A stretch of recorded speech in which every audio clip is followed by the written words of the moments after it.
म्हणून आपल्या वारकरी संप्रदायामध्ये त्याचं एकदम ठळक स्वरूपामध्ये, दृश्य स्वरूपामध्ये काय झालेलं, बिंब उमटलंय. 13व्या-14व्या शतकामध्ये माऊली आली त्यावेळेला फक्त वडिलांनी काय केलं होतं, ब्रह्मचार्य सोडलं होतं, म्हणजे संन्यास सोडून ग्रस्ताश्रमात आले. तर त्या काळच्या धर्म मार्तंडाने त्यांना देहांत प्रायचित्त सांगितलं होतं. त्याच्या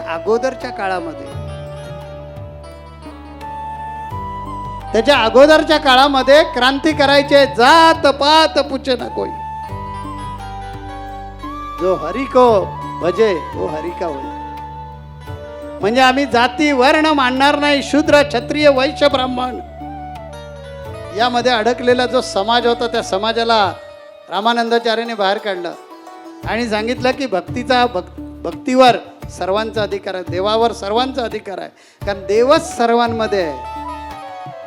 आणि संस्कृतमध्ये असणारे हे जे ज्ञान त्यांनी लोकभाषेमध्ये आणलं, हिंदीमध्ये आणलं, वैदिक तिकडची जी अवधी भाषा होती त्या अवधी भाषेमध्ये आणलं. आणि मग संपूर्ण भारतामध्ये भक्ती आंदोलन सुरू झालं. चैतन्य महाप्रभूचा संप्रदाय सुरू झाला, तिकडे चक्रधर स्वामींचा महानुभव पंथ तयार झाला, इकडे महाराष्ट्रामध्ये वारकरी पंथ निर्माण झाला. आणि जिकडे बघाल तिकडे भक्तीचं आंदोलन सुरू होऊन माणसाला माणूस म्हणून माणसाळवण्याचं काम सुरू झालं.